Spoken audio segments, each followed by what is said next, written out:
Waraka wa pili wa Paulo kwa Wakorintho, mlango wa 10.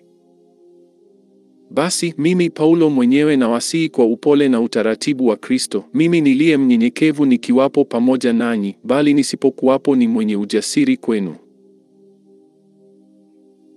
Naam, naomba kwamba nikiwapo nisiwe na ujasiri kwa uthabiti ambao nahesabu kuwa nao juu ya wale wanaodhania ya kuwa sisi tunaenenda kwa jinsi ya mwili.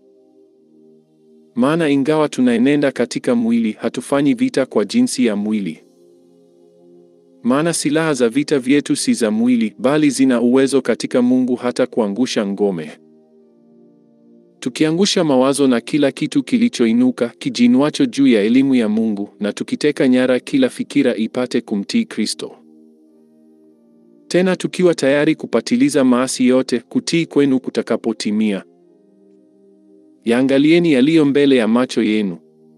Mtu akijitumainia mwenyewe ya kuwa ni mtu wa Kristo, na afikiri hivi pia nafsini mwake, ya kwamba kama yeye alivyo mtu wa Kristo, vivyo hivyo na sisi.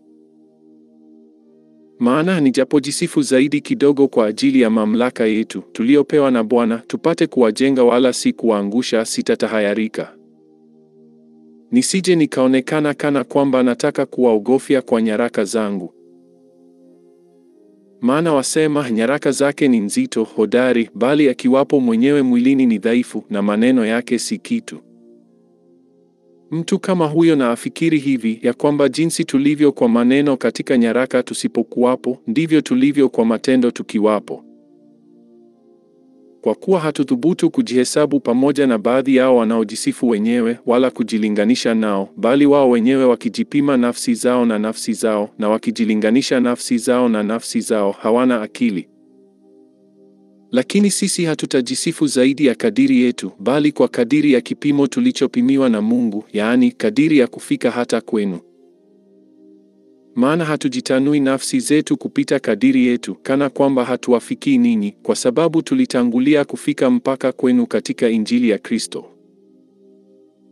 Wala hatujisifu zaidi ya kadiri yetu, yaani katika taabu za watu wengine, bali tukiwa na tumaini ya kwamba imani yenu ikuwapo, tutakuzwa kwenu kwa kadiri ya kipimo chetu na kupata ziada. Hata kuihubiri Injili katika nchi zilizo mbele kupita nchi zenu, tusijisifu katika kipimo cha mtu mwingine kwa mambo yaliyokwisha kutengenezwa.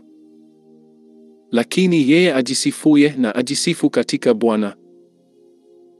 Maana mtu mwenye kukubaliwa si yeye ajisifuye, bali yeye asifiwaye na Bwana.